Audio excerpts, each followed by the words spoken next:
భక్తివన్ ప్రేక్షకులకు సాదర స్వాగతం. మనం సంక్రాంతి సంబరాల్లో భాగంగా చెప్పుకుంటున్న సిరీస్. నెక్స్ట్ మనకు వచ్చేది సంక్రాంతికి అసలు నువ్వులు బెల్లం అని చాలాసార్లు అనుకున్నాం. ఎందుకు నువ్వులు బెల్లం అనేది మనం ఎక్కువ వాడతాము. అలాగే కనుమ రోజు మినుము తినాలి అంటారు, ఎందుకని, అసలు కనుమ అలాగే ముక్కనుమ విశేషాలు, వీటన్నిటికీ గురించి కూడా మనం ఇవాళ కొంచెం సేపు మాట్లాడుకుందాం. కనుమ మనకి పండగ 4 రోజుల్లో వచ్చే 3వ రోజు కనుమ. అయితే సంక్రాంతికి మనం ఈ నువ్వులు బెల్లం తినడం గురించి ముందు చెప్పుకుందాం, ఎందుకు అని.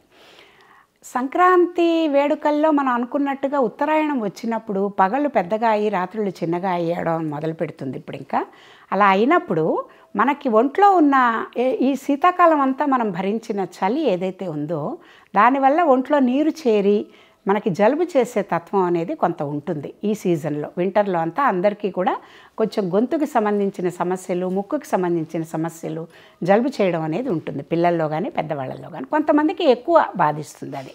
ఒంట్లో ఉష్ణం ఉంటే, వేడి ఉంటే గనక ఆ జలుబు చేసే తత్వం ఉండదన్నమాట.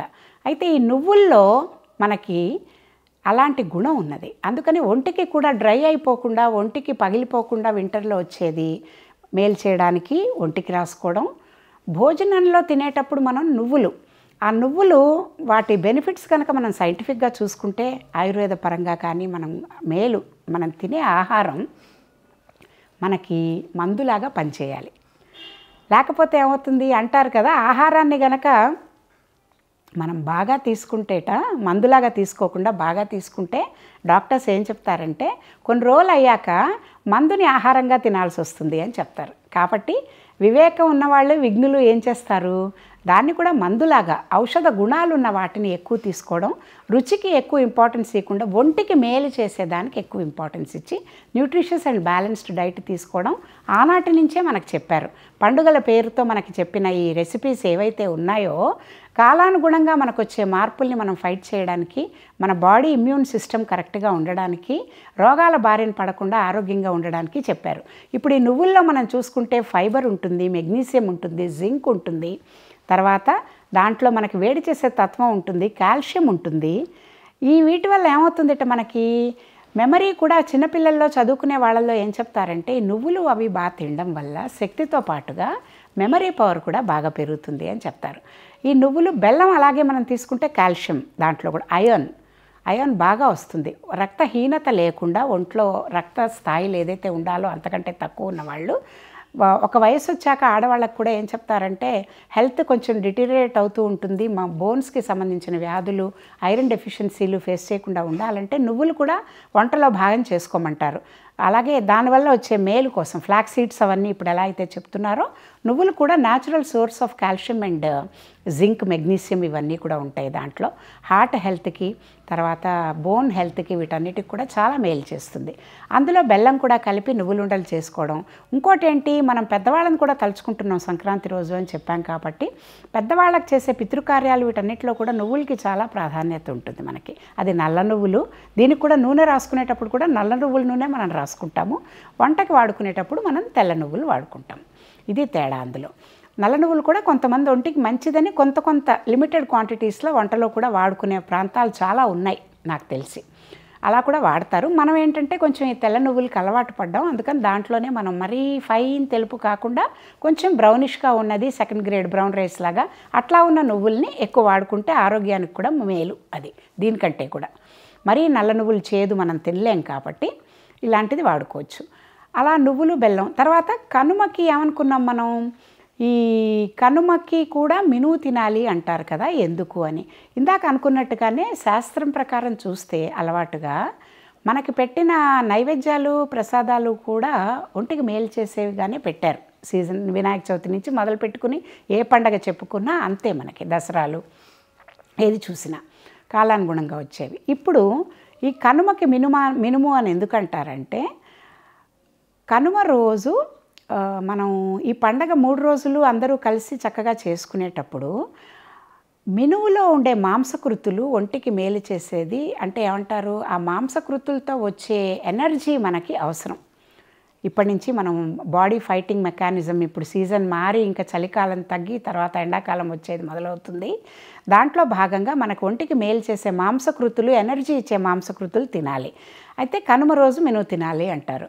అందుకని మనం ఏం చేస్తామంటే వెజిటేరియన్స్ కానీ నాన్ వెజిటేరియన్స్ కానీ పండగ రోజుల్లో మనం ఓన్లీ వెజిటేరియన్ ఫుడ్ వండుకుంటాం కాబట్టి ఈరోజు మనం మినుముతో ఉండే మాంసకృతుల్ని మన ఒంటికి తీసుకుంటాం. అంటే సున్నుండలు కానీ, ఆవడలు కానీ, గారెలు కానీ ఇలాంటివి చేసుకుని మినుముతో కంప్లీట్గా చేసుకుని వండుకునే పదార్థాలు చేసుకుంటాం అన్నమాట. అందులో ఇంకా వేరే దోశలు, ఇడ్లీలాగా వేరేవి కలపం.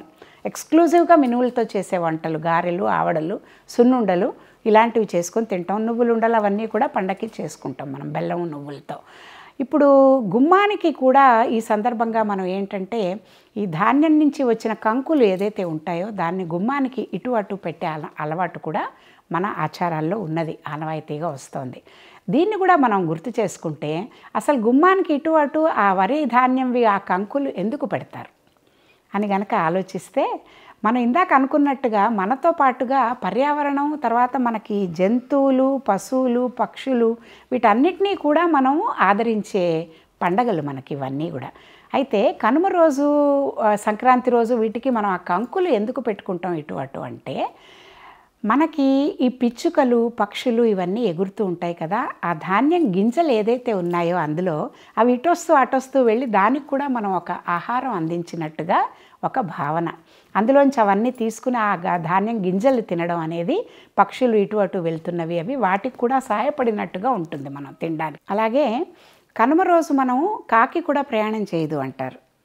అసలు ఎందుకంటారు అని దీన్ని కనుక ఆలోచిస్తే ప్రయాణాలు ఎందుకు చేయకూడదు? పండగ మనకి 3 రోజులు, 4వ రోజు కూడా కొంతమంది ముక్కనుమ చేసుకుంటారు. ఇంటికి వచ్చిన బంధువులు, ఇంట్లో ఆడపిల్ల, పెళ్ళైన అల్లుడు, కూతురు అందరూ ఇంటికి వచ్చి ఉన్నవాళ్ళు ఈ 3 రోజులు వేడుకల్లో భాగంగా బాగా అలసిపోయారు, అదొక కారణం. రెండో కారణం ఏంటంటే మాంసాహారం తినే అలవాటు ఉన్నవాళ్ళు ముక్కనుమ రోజు మాంసం వండుకుంటారు. ఈ 3 రోజులు వెజిటేరియన్ ఇదే వండుతారు కాబట్టి దానికి ప్రత్యామ్నాయంగా వెజిటేరియన్స్ గారెలు చేసుకుంటారు కనుమ రోజు. వాళ్ళు ముక్కనుమ రోజు నాన్ వెజ్ వండుకుంటారట. దానికోసం కూడా వెయిట్ చేయమని ఆగమంటారని. రెండోది కనుమ మనకి పశువుల పండగ. పశువుల పండగ అంటే మనకి సంవత్సరం మొత్తం మనకి అగ్రికల్చర్ కోసం మన పాడి పంటలు ఏదైతే మనకు వ్యవసాయంలో మనకి సహాయపడుతున్నాయో ఆ జంతువుల్ని ఆ రోజు మనం సత్కరించుకోవడం అనేది మన కనీస బాధ్యత. రైతులందరూ ఏం చేస్తారంటే ఏదైతే ఆ పశువులన్నీ పెట్టే శాల ఉంటుందో అదంతా శుభ్రం చేసి వాటన్నిటికీ చక్కగా వాటికి స్నానాలు చేయించి దానికి చక్కగా అలంకరించి బొట్టు, పసుపు అన్నీ పెట్టి పూలదండలతో అలంకరించి, కొంతమంది డబ్బున్న వాళ్ళైతే ఈ కొమ్ములకి, కాళ్ళకి వీటన్నిటికీ కూడా వెండి ఆభరణాలు అవి కూడా చేయించి వేస్తారని విన్నాను. ఒకసారి చూశాను కూడా, ఎక్కడో ఆంధ్ర వెళ్ళినప్పుడు ఒకసారి చూడడం, బాగా మోతుబరి పెద్ద ఆయన, వాళ్ళ దగ్గర ఉన్న ఆవులకి ఆయన అలా అలంకరించుకున్నారు. అలాగే వాటికి కూడా చక్కటి వస్త్రాలు అలంకరింపచేయడం, పైన ఇలా వేయడం వాటికి వస్త్రం, అది అలా చేయడం.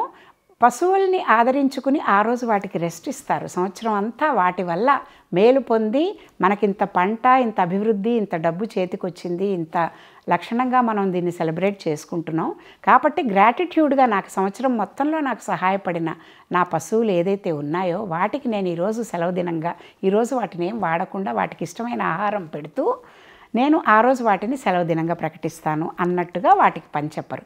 పూర్వకాలంలో ప్రయాణాలన్నీ కూడా గుర్రం బండి, ఎడ్ల బండిలో చేసేవాళ్ళు. మరి అలాంటప్పుడు వాటికి ఆ రోజు పూజ చేసి భోజనం పెట్టి వాటికి రెస్ట్ ఇచ్చినప్పుడు మరి బండి కట్టి వాటిని హింసించడం ఏ విధంగా కరెక్ట్? అందుకని ప్రయాణాలు చేసేవాళ్ళు కాదు. ఈ రోజుల్లో మనకి ప్రత్యామ్నాయాలు ఉన్నాయి, బండిల్లో వెళ్ళడం తగ్గిపోయింది, కావాలనుకుని కుదరని వాళ్ళు వెళ్ళొచ్చు. కానీ ఆనవాయితీగా కుటుంబంతో కలిపి సందర్భంగా మనం 3 రోజులు 4 రోజులు సెలబ్రేట్ చేసుకునే వీలున్న వాళ్ళు వెళ్ళి అలా ఉండాలనుకున్న వాళ్ళు 4 రోజులు సెలబ్రేట్ చేసుకుని వస్తారు. కనుమ రోజు మటుకు పశువుల పండగగా మనం సెలబ్రేట్ చేసుకోవడం అనేది ఒక ఆనవాయితీ ఉంది. ఇంకా ముక్కనుమ అంటే ఇందాక మనం అనుకున్నట్టుగానే నాన్ వెజిటేరియన్స్ ఎవరైతే ఉన్నారో వాళ్ళు మాంసాహారం వండుకుని ఆ రోజు అందరూ కూడా ఆనందంగా జరుపుకుని తింటారని, ఇది కూడా ఎక్కువ తమిళనాడులో బాగా ప్రాచుర్యంలో ఉంది. మిగిలిన రాష్ట్రాల్లో కూడా ఎవరికైతే అలవాటు ఉందో వాళ్ళందరూ కూడా ముక్కనుమ చేసుకుంటారు. దీంట్లో ముఖ్యంగా మనం పండగలు చెప్పుకునేటప్పుడు ఇంకో ముఖ్యమైన విషయం మర్చిపోయింది ఏమిటంటే ముగ్గుల గురించి ఇందాక మనం చెప్పుకున్నాం, ఆనందవల్లి, రంగవల్లి గురించి చెప్పుకున్నప్పుడు ఈ 3 రోజుల్లోనూ ముగ్గులు వేసే విధానంలో కూడా రథం ముగ్గులు వేస్తారండి. అంటే సూర్యారాధన చేస్తూ మనం ఉత్తరాయణంలోకి ప్రవేశిస్తున్నాం కాబట్టి సూర్యుడి రథం ఏదైతే ఉందో 7 చక్రాలతో ఆయన 7 గుర్రాలతో ఆయన ఏకచక్రం మీద 7 గుర్రాలతో తిరుగుతూ సూర్యుడు పశ్చిమం నుంచి ఉత్తరంకి, ఉత్తరం నుంచి పశ్చిమంకి ఎలా అయితే వెళ్తున్నారో ఆ గమనంకి సింబాలిక్గా ఉండేటట్టుగా రథం ముగ్గు వేస్తారు.